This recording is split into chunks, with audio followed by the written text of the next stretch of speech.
lahat. Tayo po'y muling narito sa ating programang Word Made Flesh. Sa ating paghahanda para sa ika-15 linggo sa karaniwang panahon sa Eklesiya. Sino ang aking kapwa? Who is my neighbor? Anong dapat kong gawin para makamtan ang buhay Diyos? What must I do to inherit eternal life? Napakahalagang mga katanungan ito na sasagutin po dito sa ating programang Word Made Flesh. Sana po lahat kayo nakahanda na para sa ating palatuntunan, yung po mga susulatan nyo at panulat. At binabati ko po lahat kayong sumusubaybay sa ating programa ngayon. Mga magulang, mga anak, mga kasambahay, lalo na po yung mga may dinadalang problema, mga karamdaman, mga kapatid ko sa kaparian, yung po mga diakono, katekista, religyosa, mga seminarista nagpapalaganap sa salita ng Diyos. Sana po kapulutan natin ang ating programa na magagamit natin sa pagpahayag ng magandang balita. Kung kaya po, sama kayo naroon sa Pilipinas man o abroad, binabati ko po kayong lahat ng Shalom.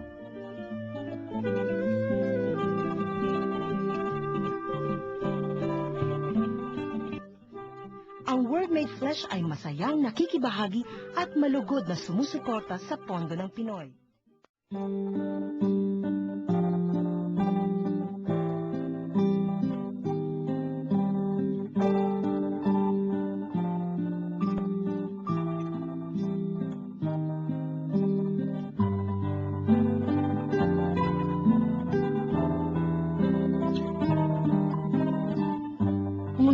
Kailangan ninyong dinggin ang kanyang tinig at buong puso't kaluluwang sundin ang kanyang mga utos.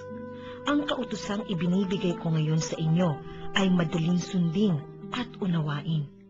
Ito'y wala sa langit, kaya hindi ninyo masasabing walang aakyat doon at kukuha sa kautusan upang marinig ninyo at maisakatuparan. Niwala ito sa ibayong dagat, kaya di ninyo masasabing walang tatawid sa dagat para kunin ang kautusan at nang marinig ninyo at maisagawa. Ang kautusan ay di malayo sa inyo, nasa inyong bibig, nasa inyong puso, kaya magagawa ninyo. Sa ating pong unang pagbasa dito sa ika-15 linggong ito sa karaniwang panahon sa Eklesiya, narinig po natin ang aklat ng Deuteronomio, chapter 30. Dito po sa verse 10. Ang tinatalakay po dito ay may pinapangako ang Diyos na kanyang pagpapalain ang kanyang bayan if only you heed the voice of the Lord your God. Kung pakikinggan nila ang tinig ng Diyos at talaga namang kanilang susundin ang kanyang mga kautusan, mga kanyang algintunin na nakasulat sa aklat ng batas. Brothers and sisters, napakahalaga hunong sinasabi dito ng Panginoon. Tingnan nyo, makaasa tayo sa pagpapala ng Panginoon ng mga biyayang pagkakalob niya sa atin na kailangan natin sa ating buhay kung tayo'y makikinig sa kanyang salita. Kung talagang susundin natin yung kanyang mga batas, yung kanyang mga kautusan, na talaga namang mga kautusan na nagpaparunong sa atin. Ibang ginagawa tayong marurunong pagka nagkataon. Kasi ibang-iba talaga yung mga kautusan ng Panginoon. Ayon na ayon sila sa ating kalikasan na siya mismo ang lumikha. At yung mga kautusan niyang yun talagang napakahusay na talagang kung susundin lang natin, talagang giginhawang buhay natin. Para bang, ewan ko kung ang tanaw ninyo, ang paningin ninyo tungkol sa mga utos ng Diyos, kunyari pagkapapunta ka ng, sabihin natin, Baguio mula sa Maynila, at hindi ka pa nakapupunta ron kailanman, sabihin natin, first time mo magdadrive up to Baguio, ay salamat lang na sa Diyos, may mga guideposts, may mga signages, may mga signboards na ganyan, na magsasabi sa inyo, this way to Baguio, take the left turn, or something, take the right turn, or whatever. Ay sa pamagitan ng mga signboards na yon, talagang makakarating ka sa tutunguhan mo. Yung mga commandments, ganun-ganon, nandun sila sa tabing daan, kasi mga signboards naman, wala naman sa gitna ng daan, ay dinabunggo mo yun, hindi ka makakarating sa pupuntahan mo pagka nagkataon. Yun yung mga commandments din, parang signboards on the way of life, on this journey of life. Nandun sila sa tabing daan, nagtuturo sa atin kung saan tayo tatahak para mas mabilis tayo makarating sa yakap ng Diyos, ating mapagmahal na Ama. You know? Kung kaya nga, ayun, hinikaya tayo dito ng aklat na ito ng Deuteronomio na talagang tuparin natin yung mga utos niya at mga alituntunin niya. At sabi niya, when you return, to the Lord your God with all your heart and with all your soul. Ganun ho ang dapat na gawin natin, yung bumalik tayo sa Diyos, ating Panginoon, ng buong puso at ng buong kaluluwa. Ibig sabihin, ng buong nating pag-iisip, ng buong nating lakas, Talagang pagsumikatan natin makabalik sa Diyos. Bakit? Sa Diyos lang ho natin makikita talaga yung hinahangad-hangad ng ating mga puso. Brothers and sisters, napakahalaga po nitong tinuturo sa atin ng Panginoon ito. Tingnan nyo, ang puso ng tao, kahit na sino pag-drawing nyo ng puso ng tao, laging pag-ganon pag-ganon. May isang batang babaeng maliit na pinag-drawing ko ng puso, ang drawing niya pag-ganon. Nagmula doon sa ibaba at punta roon. Francis, kesyo pag-ganon o pag-ganon ang drawing natin ng puso, walang nagdo-drawing ng pusong bilog. Kasi laging kulang ang puso ng tao. Laging meron siyang minimithi. Wala makapupuno ng puso ng taong yun, kundi ang Diyos lamang. Yun nga pupuspusin niya tayo ng kanyang pagpapala. Pagka talagang pinakinggan niya natin yung kanyang tinig. Tinig kong umaalingaw-ngaw hanggang sa ngayon sa pamamagitan ng pangangaral ng Eklesiya, pagpapahayag sa atin ng salita ng Diyos. Talagang pagsasabuhay natin nung mga utos niya yun, talaga namang pupuspusin niya tayo ng kanyang pagpapala. Sabi niya, hindi malayo itong utos na ito ng Diyos na pinag-uutos niya sa atin ngayon, hindi ito malayo sa atin. Hindi ito misteryoso na hindi natin maaarok, hindi natin maunawaan. Hindi ito nandun sa napakataas, sa kalangitan. Paano tayo makakapunta roon? Hindi ito layo-layo sa atin, across the sea, something like that. Sino makakapunta roon? Hindi. Sabi ng aklat dito ng Deuteronomio, itong utos na ito ng Diyos ay nandito, ang lapit-lapit sa atin, nasa ating bibig na, nasa ating mga puso na. Sapat na, gampanan lang natin to, isabuhay lang natin to. Brothers and sisters, sana maintindihan natin yun. Talagang ang mga kautusan ng Panginoon, talagang magbibigay sa atin ng karunungan. At pagkat tinupad natin yun, talagang bibigyan tayo nito ng pagpapala.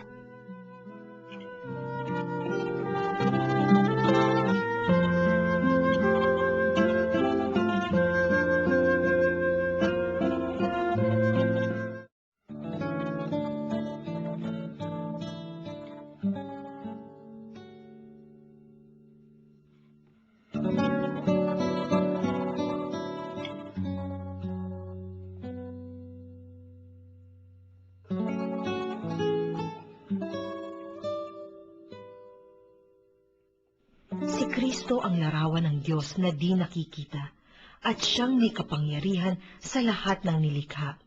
Sapagkat ang lahat ng nasa langit at nasa lupa, nakikita man o hindi, pati ang mga naghahari at namamahala, mga namumuno at may kapangyarihang espiritual ay pawang nilikha ng Diyos sa pamamagitan niya at para sa Kanya. Siya'y una sa lahat at sa Kanya nasasalalay ang kaayusan ng lahat ng bagay. Siya ang ulo ng iglesia ng Kanyang katawan. Siya ang una, ang panganay na anak, ang unang nabuhay na muli upang siya ang maging pinakadakila sa lahat ng bagay. Ipinasya ng Diyos na ang Kanyang kalikasan ay manatili rin sa anak, at inibig niyang ang sandaigdigan ay makipagkasundo sa Kanya sa pamamagitan ng anak. Sa pamamagitan ng pagkamatay nito sa krus, nagkasundo nga ang Diyos at ang lahat ng nilikha sa langit at sa lupa. Ito pong ating ikalawang pagbasa ay napakaganda ng tinuturo sa atin tungkol sa ating Panginoong Jesus. Tingnan niyo yung statement dito sa chapter 1 verse 15 ng Colossians na ito.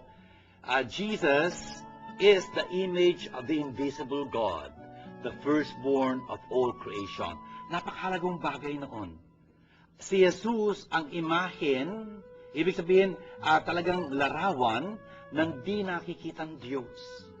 Kahit na apat ang mata natin, katulad ni Father, di natin makikitang Diyos.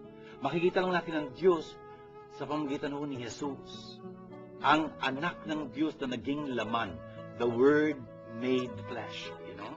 Siya ho ang pinakalarawan ng Diyos.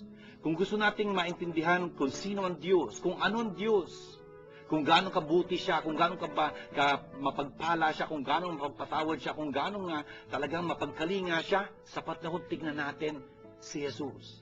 Naging ano ba si Jesus, na nandito sa lupang ito? Ito ang sinasaad ng banal na kasulatan, ng mga ebanghelyo. Kung gaano siya naging mapagkalinga, mapagpatawad, maamo, talagang naging kaibigan, lalo-lalo na ng mga aping-api. Yun hong larawang yun ang nagpapakita sa atin ng larawan ng Diyos na di nakikita. Pero sisters, maalala nyo ba yung napakagandang talinghaga, parabola ni Jesus sa chapter 15 ho ni Lucas? Yun hong talinghaga, yung parabola ng mawaying ama.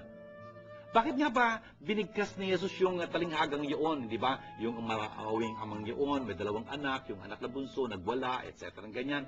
Tapos, pagkatapos ng lahat, tinanggap pa rin sa piling ng ama, nagpatawad sa kanya, nagmahal sa kanya ng todo-todo, pinagtanggol niya pa ngayon sa panganay na anak, etc. etc. Tatandaan niyo ba yun? Brothers and sisters, bakit binigkas ni Jesus yun? Kasi si Jesus tinutuligsa nung kanyang mga kaaway noon, mga kakalaban niya noon.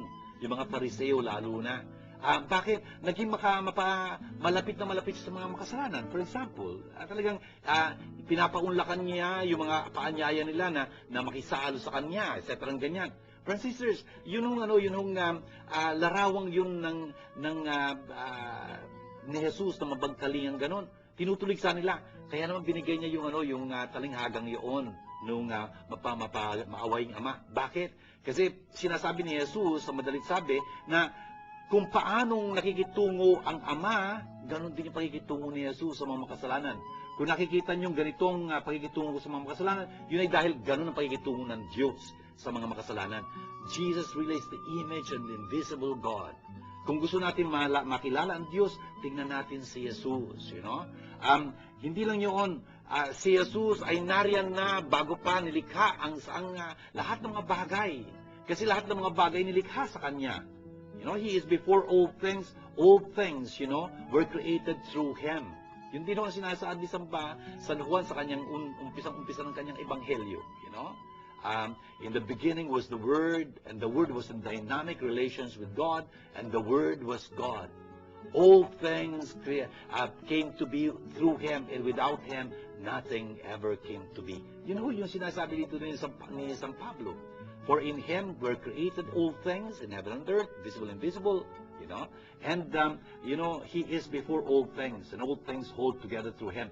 Ang maganda ho nito, itong verse 18, napakahalaga ho nito. He is the head of the body, namely the church. Siya ho ang pinakaulo ng eklesiya na kanyang katawan. Ang eklesiya ho, at ang eklesiya tayo ho yun, yung kalipunan, yung samahan ng mga nananampalataya kay Kristo, yun ang ibig sabihin ng church. Yung tinawag palabas, eklesiya. Upang matipon sa pananampalataya na si Jesus, ang Kristo, ang anak ng Diyos, ang tanging Panginoon at tagapagligtas. Brothers and sisters, yun yung church, At yung church na yun, the mystical body of Christ, dapat may ulo, ang ulo nun si Kristo. Brothers and sisters, kaya importante para sa atin, maintindihan ho natin yun. At isabuhay ho natin yun. Natural kung nasan yung ulo, nandun yung katawan. Alam nga naman, yung ulo nandito, yung katawan nandoon. Hindi pwede yun, no? Yun nga ho, dapat ho lagi tayong kaugnay ng ulong yun na wala nang iba kundi si Jesus. At si Jesus ho kinakatawanan hanggang ngayon ng Santo Papa, for example. Ng Santo Papa. Brothers and sisters, ang Santo Papa, kung saan naroon siya, nandun ang eklesiya. At kung nasa ng Santo Papa, dapat ho nandun tayo kasama niya. Hindi salungat sa kanya, kumakalaban sa kanya, etc. Hindi ho. I hope you understand that, Jesus is the head of the body, the church. Jesus is represented by the Pope, and who is the visible head of the church just now. Kung saan ang Santo Papa, nandun ho tayo, karangalan ho natin yun na maging talagang bahagi ng katawan ni Kristo. Brothers and sisters, you can show this in practical terms. For example, pagka nasa simbahan ho tayo, yung gusali, yung simbahan. Brothers and sisters, pagka nasa simbahan tayo, kunyari magsisimba tayo, nandito yung pare sa may altar, nasan kayo? You know? May importante ho na yung pare ho kumakatawan kay Jesus. Yung at one point, sasabihin, ito ang aking katawan, ito ang aking dugo. Boy, pagka inisip-isip mo, dapat sabihin ng pare, ito ang aking katawan. Hindi ito. Hindi ho. Ayun sinasabi, ito ang aking katawan. Ibig sabihin, talaga ang nagsasalita doon, si Kristo, si Jesus. Francis, sa mga tuwid, yung pare kinakatawanan niya si Jesus sa pagkakataon. Ngayon, no? O kung nasan ho si Jesus, dapat nandun yung kanyang katawan.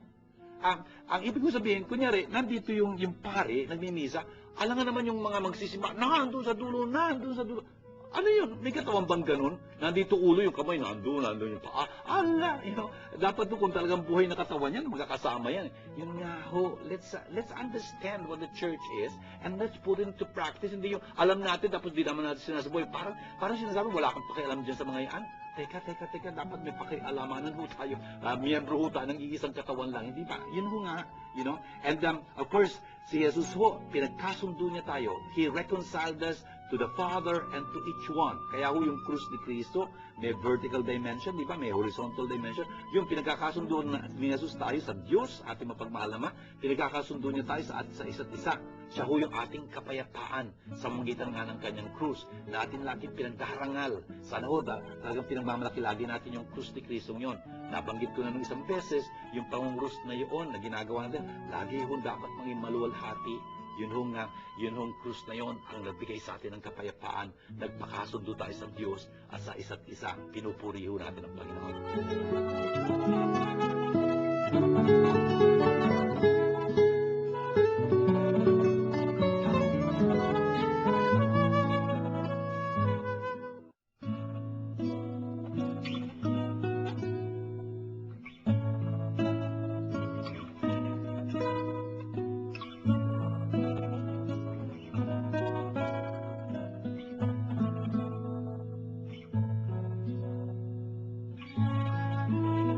Sumainyo ang Panginoon. Ang magandang balita ng Panginoon ayon kay San Lucas. May iskribang lumapit kay Jesus upang siya'y subukin.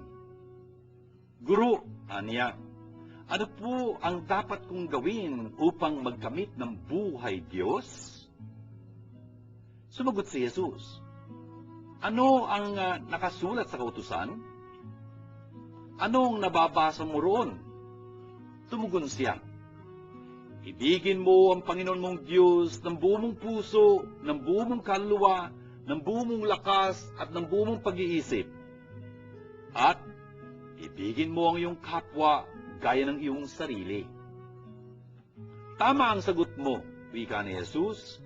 Gawin mo iyan at mabubuhay ka. Sa hangad ng iskriba na huwag siyang lumabas na kaya, tinong niya uli si Jesus. Sino naman ang aking kapwa? Sumagot si Jesus, may isang taong naglalakbay buhat sa Jerusalem, patung Jericho. Hinarang siya ng mga tulisan, kinuha pati damit sa katawan, binugbog at halos patay na ng iwan. Nagkataong dumaan doon ang isang saserdote at pagkakita sa taong nakahandusay, siya'y lumihis at nagpatuloy ng kanyang lakad. Dumaan din ang isang Levita, ngunit tinignan lamang niya ito at nagpatuloy sa kanyang lakad. Ngunit may isang Samaritanong naglalakbay at naparaon roon. Nakita niya ang hinarang at siya'y nahabag. Lumapit siya, binuhusan ng langis at alak ang kanyang mga sugat. Sugat nito't tinalian. Saka isinakay ang tao sa kanyang sasakyang hayop, dinala sa bahay panuluyan at inalagaan doon. Kinabukasan, tumukot siya ng 2 denaryo, binigay sa may-ari ng bahay panuluyan at sinabi, alagaan mo siya, at kung magkano man ang kakulangan niyan, babayaran ko sa aking pagbabalik. Sino ngayon sa palagay mo ang nagpakita ng kanyang pakikipagkapwa sa taong hinarang ng mga tulisan? Tanong ni Jesus. Ang nagpakita ng habag sa kanya, tugon ng iskriba. Sinabi sa kanya ni Jesus, humayo ka, gayon din ang gawin mo. Ito mga kapatid, ang magandang balita ng ating kaligtasan. Mga kapatid, tingnan nyo, ito yung isang parabola, talinghaga ni Jesus na talagang popular na popular. We know it even by name. The parable of the Good Samaritan. Ano nga ba nangyari? May isang skriba, ang sabi sa atin, skriba, na lumapit kay Jesus. Ano ba yung skriba? Scholar of the law. Skriba ho, scripture. Ibig sabihin, dalubhasa sa kasulatan. You know? Siya yung nag-aaral ng kasulatan. Ito mga skribang ito, ang mga guro ng mga Fariseo. Yung mga Fariseo ho, ito yung mga tao, mga Hudyo, na ibig talagang malaman ang kalooban ng Diyos para maisakatuparan nila yun. You know? Malalaman nila ang kalooban ng Diyos pamagitan ng kanyang salita na kanilang pag-aaralan. At ang magtuturo sa kanila doon, yung mga eskriba nga. You know, yung relasyon ng scribe and Pharisees. Eh di may isang eskriba, talubhasa sa batas, tumayo, at ibig subukin si Jesus. Ang sabi niya, Guro, anong dapat kong gawin para magkaroon ng o makapagmana ng buhay Diyos, eternal life? You know, ang magandang translation ng eternal life. Hindi ho hangganan ang pinag-uusapan dito. May hangganan o walang hanggan. Hindi. Ang pinag-uusapan dito, eternal life. Hindi ho haba, kundi uri ng buhay. You know? It's not the quantity of this life, the length, but the quality of this life. The life proper of God. Yun ang ibig sabihin ng eternal life. Zoe aionios. You know? And so, sa Tagalog ho, perfect na translation on ay buhay Diyos. Okay? Sino daw, o ano daw ang dapat niyang gawin para talagang mamana niya yung buhay Diyos na yun? Sabi niya, ano ba nakasulat sa kautusan? You know, alam na alam mo ang kautusan. Isa kang eskriba. Tapos, tinanong ni Jesus, ano ba basa mo doon? Ayun, sinitas ho nitong eskriba, yung nasasaad sa batas ng Diyos. You know? You shall love the Lord your God. You know? Iibigin mo ang Panginoon mong Diyos. Kaya lang hindi lang ganun yun. With all your heart, with all your being, with all your strength, with all your mind. Friends and sisters, napakahalaga ho nung sinasaad sa atin nung batas na yun, ano? Talagang, at dinugtong niya pa, and you shall love your neighbor, you know, as yourself. Friends and sisters, tingnan niyo, pinagtambal nitong eskribang ito, yung dalawang kautosang yun, na nasa lumang tipan na ho. Kung tutuusin. Ang sagot ni Jesus sa kanya, ang tama ang kasagutan mo, gawin mo yun at mabubuhay ka. You will live, you will have eternal life. Parang ganyan. Tapos sabi niya, mukha atang wala naman akong ginawang tama doon, kundi yung pinagduktong ko lang yung dalawang kautusan na nasa batas na yun. Kung kaya, ang tanong niya sa Panginoon ngayon, kay Jesus, pero sino yung aking dapat ituring na kapwa? You know, who is my neighbor? Napaka-tindihong tanong nito. Napaka-importante nitong tanong na ito. Kasi dapat ibigin natin ang ating kapwa tulad ng sarili. At sasabihin sa atin ng Panginoon na yung ang parte ng pinakadakilang utos ng Diyos. You know? Sa isang eksena dito sa gospel, makikita natin, tatanungin si Jesus, ano ba ang pinakadakilang utos? You know? Ano ba ang pinakadakilang utos? Hindi ho yung to inherit eternal life. Hindi. Ano ba ang pinakadakilang utos? Natanong-tanong ho yun dahil ang dami-daming utos sa Biblia ng mga Hudyo, sa Old Testament, ang daming mga kautusan doon. In fact, nung binibilang nila yun, 613, all in all. Can you imagine? Ang dami nga naman. Kung kaya pwede mo itanong, anong pinakadakila doon? At ang sagot ho ni Jesus mismo doon, parehong-pareho nito. Ang pinakadakila, ito, iibigin mo ang Panginoon mong Diyos, ng buong puso, ng buong kaluluwa, ng buong lakas, ng buong pag-iisip. Tapos, yun ang pangunahin, you know, yung una, ang ikalawa ay tulad din naman ito. Ibig mo sabihin, yung pinakadakilang utos, may dalawang parte, you know. At yung ikalawang parte, ibigin mo yung kapwa tulad ng iyong sarili. Tulad ng sinasabi dito. Kaya lang, ang tanong dito ngayon, you know, ano yung kapwa? Sino yung kapwa? Friends, sisters, ano ba sa palagay nyo? Sino nga ba yung kapwa? Ano ba yung ibig sabihin ng kapwa-tao? You know? Who is our neighbor? tingnan niyo kung ano nangyari dito sa istorya ni Jesus ngayon. Isang talinghaga ito, isang parabola. You know? May isang tao, may isang lalaki na naging biktima ng mga magnanakaw. Nung bumababa siya from Jerusalem to Jericho. Friends and sisters, pagka nagpunta ho kayo doon sa lugar na yon, napunta ho na ni Father to dinaanan ho namin itong lugar na ito. Makikita niyo talaga, may isang lugar ho doon, kasi ano ho yun, pababa ho talaga yung Jerusalem. Jerusalem is on a mountain, brothers and sisters. Yung Jericho is on the Jordan River. Kaya mababa talaga. Kung kaya makikita mo talaga yung daan, pababa. At ang maganda ho nito, pagka pababa ka, you know, tapos meron ho mga paliko-liko doon na pwede kang talagang hintayin doon ng mga magnanakaw, ng mga bandido, at talagang pagkababa ka ng talagang, you know, talagang they will just jump on you, ganyan. Ala, talagang wala kang kalusot-lusot. Hindi ka naman pwede tumakbo pataas kasi paakyat ho yun, you know? Hindi ka naman pwede din tumakbo ng pababa kasi nahaharang ka na nga nila. Ay talagang wala kang kaligtas-ligtas doon. At talaga ho yung harangan, madalas nangyayari doon. Sa mga katuwid, alam ni Jesus itong lugar na ito. Ang talinghaga ho, parabola, please understand, is a story from ordinary life. I hope you understand that. Istorya ho ito, sa pag-araw-araw ng buhay, talagang maintindihan ng mga kausap ni Jesus, hindi na ho kailangang ipaliwanag pa. Siguro sa atin, dahil hindi natin alam yun, dapat ipaliwanag ni Father, pababa yun, you know. And so, talagang wala kang kalaban-laban doon. Pagka tinambangan ka nila, ayos. The point is, ayun, hinarang nga itong taong ito. Talaga namang pinagnakawan siya, wala nang iniwan sa kanya. Ayun, binugbog siya, halos patay na nung iwan. O ngayon, ano nangyari? Tingnan nyo, galing siyang Jerusalem, papunta sa Jericho. The point is, anong nangyari noon? May pababang pari, you know, sacerdote. Sacerdoteng narinig ho natin, that's a word coming from Latin, sacerdos. Sacerdotes, ibig sabihin, pari, you know. Sacerdos, sacred, you know. Dos offering. Yung nag-aalay ng sacred offerings, parang ganyan.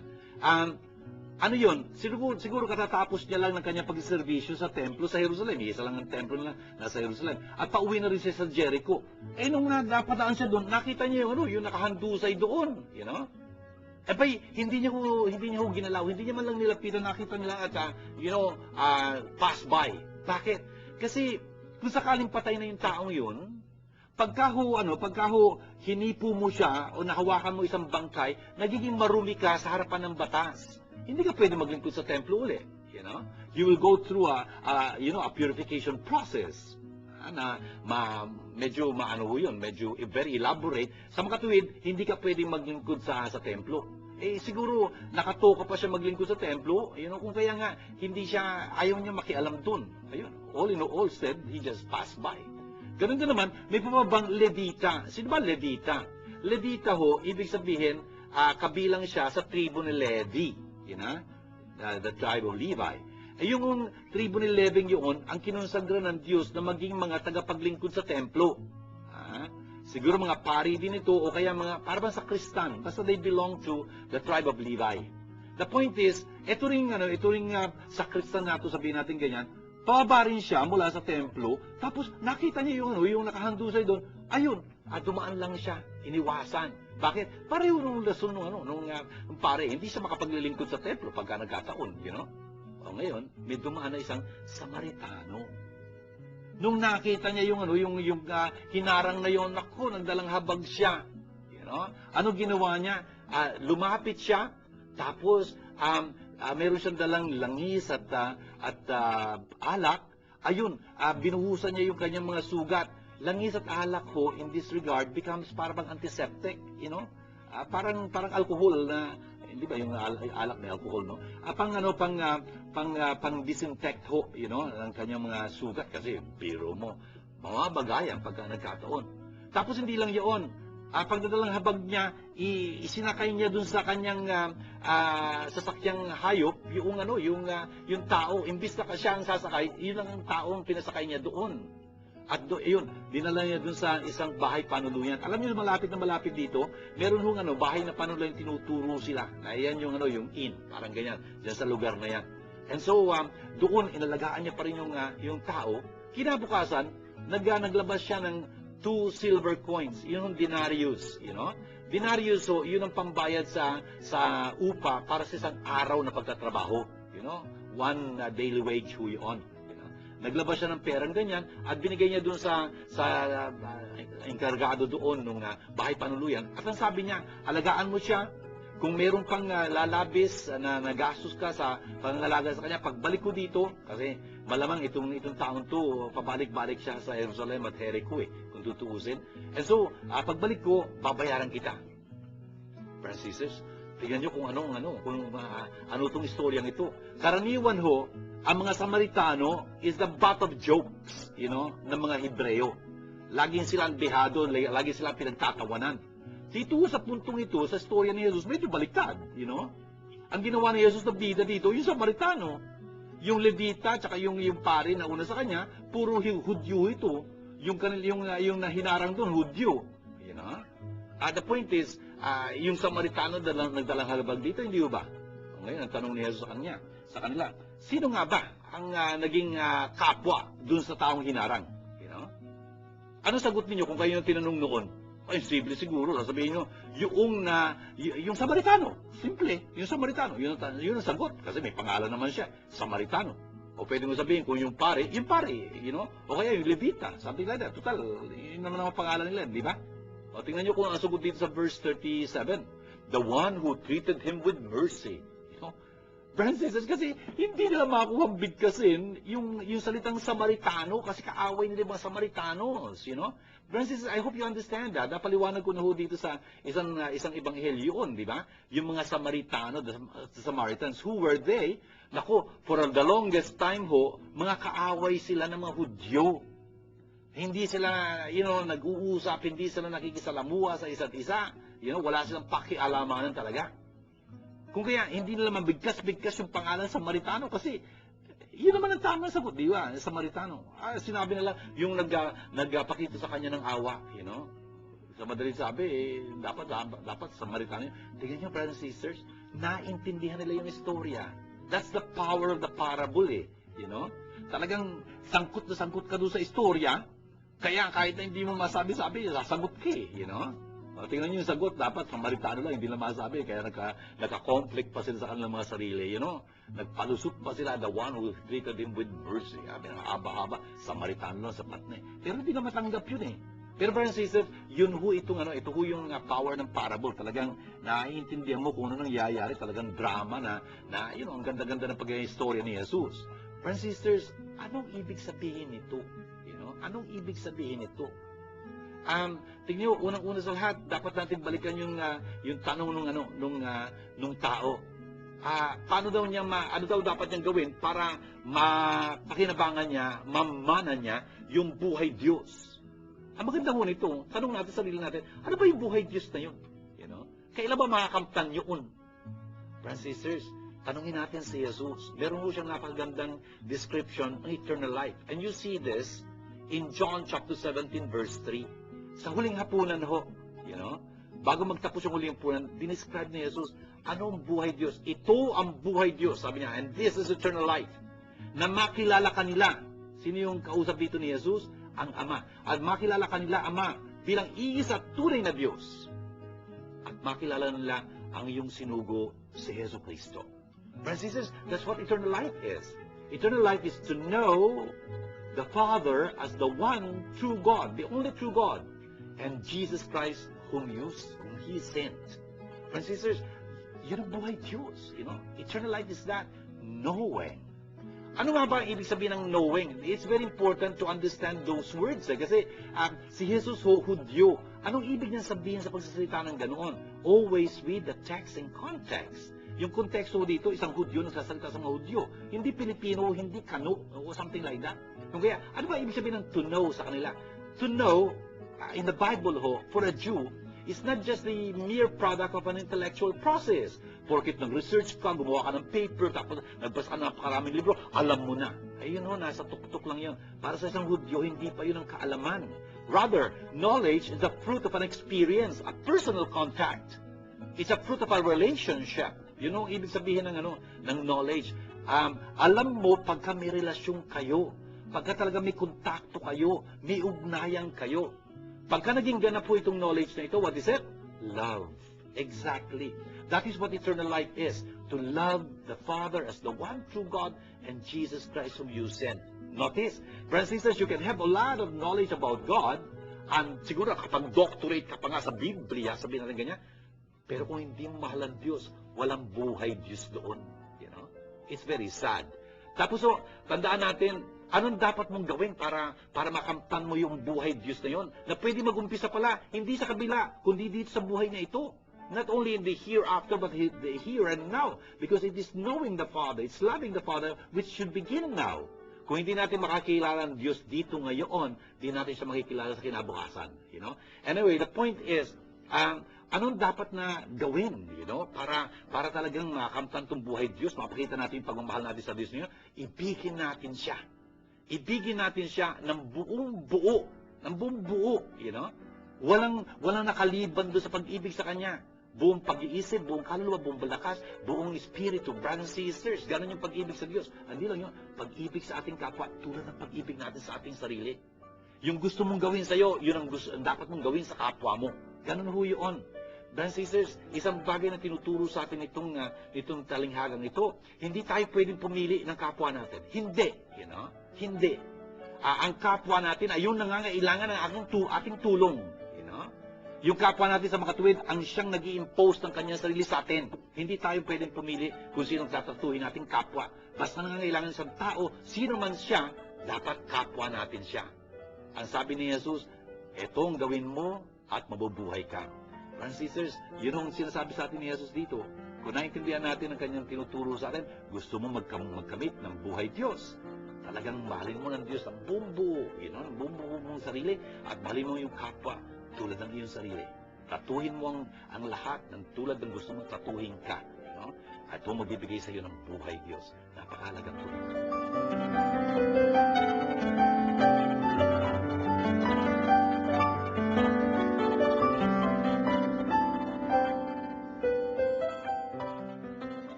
Shalom. If you had been blessed by this program, please know that God needs your financial help to continue Word Made Flesh TV show in its mission of touching more lives.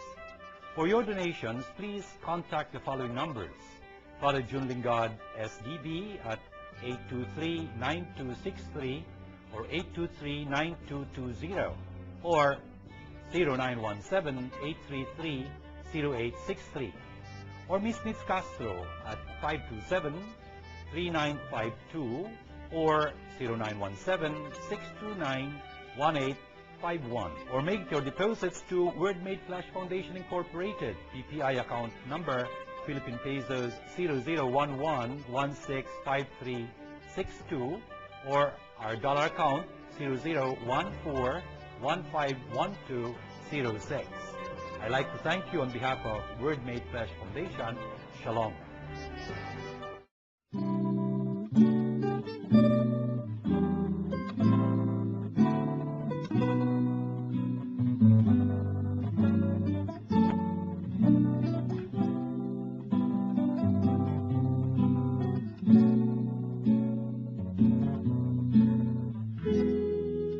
Father John, may mga bata po ba dumalaw ng isilang si Jesus? Hi Stephanie, thank you sa iyong question. May dumalaw po bang bata nang ipanganak si Jesus? Gandang tanong nito, no? Tandaan mo nung pinanganak si Jesus, pinanganak siya sa sabsaban. Ibig sabihin parang out of the way, you know? Hindi mo aasahan na may mga tao nandoon or something that way. Kung tinatanong mo nung sinilang na si Jesus, tapos malamang nakabalik na sila sa isang bahay kasi pinanganak si Jesus ng sabsaban dahil wala naman silang matirang kasi dami-dami mga tao nandun sa Bethlehem kasi nag-uwi ang lahat doon, you know, kasi magpapalista nga doon malamang nag-alisan na yung mga tao, meron na matutuluyan sina Jesus, sina Maria, sina Jose. Baka, you know, kasi may bata doon, baka negosyoso rin yung mga bata o something. Posible, hindi natin alam kung meron. Kung nandun ka ba, bibisitahin mo pa si Jesus? Kung bibisitahin mo si Jesus noon, sana bibisitahin mo siya ngayon. Ha? Kasi alam natin kung nasan si Jesus ngayon. Nasa simbahan si Jesus, sa tabernacle, sana sa mga adoration chapels. Sana kung tinatanong mo kung may dumalaw kay Jesus noon, ewan ko kung anong sagot doon. Pero ngayon, si Jesus nando sa pwede natin siyang dalawin. Sana ikaw din dadalaw sa kanya. Ha? Father June, kahit bata pa ba si Jesus, alam na niya ang kanyang destiny. Hi, Jenny Rose. Itong tanong mo, kahit babata pa si Jesus, alam na niya ang destiny niya, I suppose, no? Tingnan mo, tandaan natin si Jesus ay Diyos na totoo at tao namang totoo. Bilang bata, nung bata ka, for example, alam mo na ba lahat na alam mo ngayon? Hindi pa siguro, no? Kaya pumasok ka pa noon, tapos nag-aral ka, tapos yung mga magulang mo, inaral ka pang ganyan, tinuruan ka, etc., ginabayan ka. Kasi dapat isang bata umuunlad sa kanyang kaalaman, di ba? Nung bata ka pa, alam mo na ba kung ano mangyayari sa kinabukasan? Hindi naman siguro, no?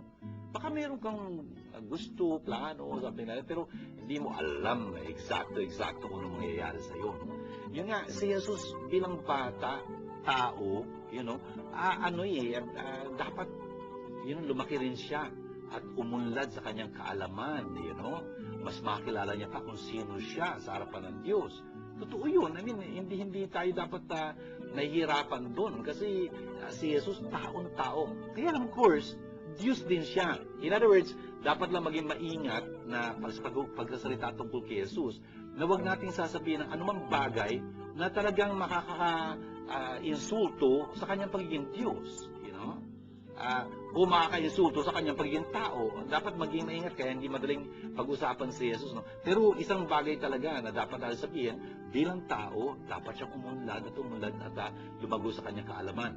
At balang araw, malalaman niya na mas malinaw yung kanyang destiny. Lalo na siguro nung nag-umpisa na magbinyag si Juan.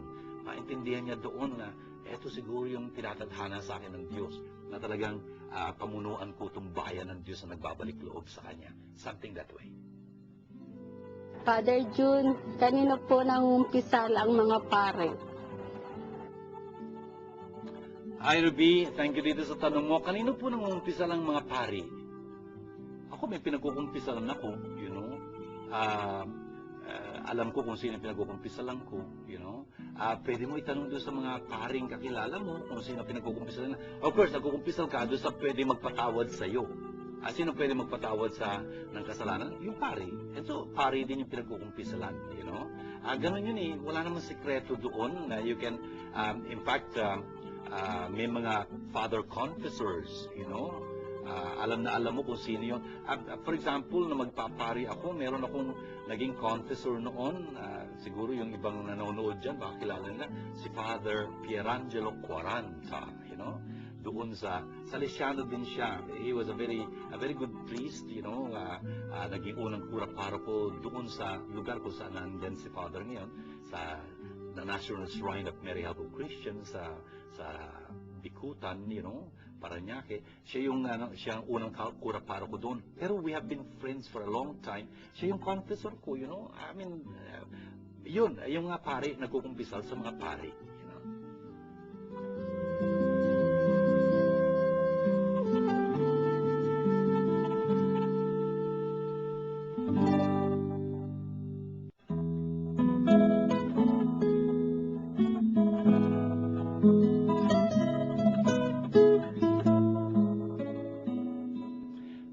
Sa ating mga pagbasa dito sa ika-15 linggo sa karaniwang panahon sa Eklesiya, ang dami pong tinuro sa atin po. Yung pong unang pagbasa, pinapahiwatig sa atin yung dapat tayong talagang magbalik loob sa Diyos with all our heart, with all our soul. Yun yung maririnig natin tungkol sa pag-ibig sa Diyos. We will keep His commandments at talagang pagpapalain niya tayo. Ibigay niya sa atin yung kinakailangan nating para pang lalong maging tapat sa Kanya. Friends and sisters, dito po sa ikalawang pagbasang narinig natin, pinagdidiinan doon na si Jesus ang tunay na larawan ng di nakikitang Diyos. No one has ever seen God. Sasabihin ni San Juan sa 1 John, sa John chapter 1 verse 18, Tapos, sasabihin ni Jesus, I am the way, the truth, and the life. No one can come to the Father except through me. Talaga kasi, makikita lang natin ang Diyos kung makikita natin si Jesus. Jesus is the image of the invisible God. Tapos hindi lang yon. Si Jesus sangayon dito, sinasalungguhitan na siyang ulo ng katawan. Wala nang iba kundi ang Ecclesia. This is a very beautiful truth, brothers and sisters. We belong to the mystical body of Christ. Tayo ang katawang mistiko, mahiwagang katawan ni Kristo. Tayo yung mga sangkap nito, si Jesus ang pinakaulo. Kung nasan siya, nandun din dapat tayo. At nandun tayo sa lugar kung saan nandun si Jesus, pagka nakikiisa tayo sa Santo Papa. Santo Papa kasi ang pinakakinatawan ni Kristo ngayon. He is the vicar of Christ here on earth. Kung kaya makikita natin si Jesus sa isang katangi-tanging paraan sa magitan ng Santo Papa na kumakatawan kay Kristo ngayon. Kung kaya kung tapat tayo sa Santo Papa, alam natin nakikinig tayo kay Jesus. And so that's a very beautiful teaching here. Tapos yung Ebanghelyo ng aking pinahayag sa inyo ngayon, bawat isa sa atin, sabihin man natin o hindi, naghahanap tayo ng buhay Diyos na iyon. Maraming ibig sabihin yung buhay Diyos na iyon. Ibig kong sabihin nun, ang grasya ng Diyos, ang biyaya ng Diyos, ang kanyang pagpapala, ang kanyang kapayapaan, etc., etc. Lahat po yun nandun sa buhay Diyos na iyan. Paano natin makakamit yun? Kung ating talagang isasabuhay ang mga kautusan ng Diyos. Anong kautusan lalo na?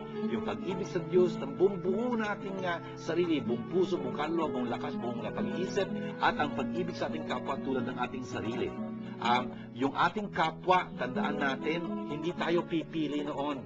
Yung taong nangangailangan, yun ang kapwa natin. Kung sasabuhay natin yun, talagang mapapasa atin ang buhay Diyos. Otherwise, we're just deluding ourselves. Hindi ko pwedeng makalapit sa Diyos, hindi pwedeng makatagpo ang Diyos kung hindi natin nakakatagpo ang ating kapwa. Sabi nga nila, the road to God passes through our neighbor's house. It's like that. Ang magsabing mahal niya ang Diyos, hindi niya nakikita, hindi niya naman mahal ang kanyang kapwa nakikita niya, sinungaling, sabi ni San Juan. Brothers and sisters, napakahalaga po nitong mga tinutulong ito ng Panginoon at gawin natin panalangin ito. Habang pinagdarasal kayo ni Father June, sana makipagdasal kayo para yung ating sama-samang pagdarasal maging mabisang-mabisa talaga. Sa ngalan ng Ama at ng Anak at ng Espiritu Santo. Amen. Abba, mapagmahal naming Diyos at Ama, salamat pong marami sa mga napaalala niyong katotohanan sa amin sa pamamagitan ng mga pagbasang ito. Talagang tulungan niyo po kami upang talagang mamahal namin kayo ng higit sa lahat. Mamahal namin kayo ng buong buo naming pagkatao at ang aming kapwa tulad ng aming sarili para sa inyong kaluwalhatian. Abba, itinataas po namin sa inyo ang lahat ng mga nagsusubaybay sa aming palatuntunan ito ng Word Made Flesh. Sana po ipagpalain niyo ang bawat isa sa kanila sa ngayon sa kanilang pangailangan. Lalong-lalo na po yung mga bigat na dinadala ngayon, mga problema o karamdaman o pagsubok, yung pong nalulumbay, namimigati sa pagyaon ng kanilang mga minamahal, yung pong mga nagnanais tumulong sa amin at talagang tumutulong na sa amin, pagpalain niyo sila. Lahat po ng mga nagsisitulong sa amin sa pag-asa sa katuparan ito ang aming gawain ito. At sana ipagpalain niyo sila, ang mga miyembro din ng Word Made Flesh Foundation. At sana po talagang kalugdan niyo ang bawat isa sa amin. Ito po yung aming dalangin sa pamamagitan ni Yesu Kristo, aming Panginoon. Amen. Sumainyo ang Panginoon at pagpalain po kayo masaganang makapangyarihang Diyos, Ama at Anak at Espiritu Santo. Amen. Ito po ang ating palatuntunan ng Word Made Flesh. Sana po kung nakatulong ito sa inyo, at inaasahan po natin nakakatulong ang salita ng Diyos sa inyo. Sana po i-share nyo sa amin, bahagi nyo sa amin. Nandiyan po yung email address, yung pong cell text number. Sana po makipag-isa kayo sa atin at sama-sama tayo magpuri sa Diyos. Hanggang sa muli po natin pagtatagpo, kasama po ng atin ng Birhen. Sana po ipagpalain kayong lagi ng Panginoon. Shalom sa inyong lahat. This program is brought to you by God, the Word Made Flesh. Indeed, God is our sponsor.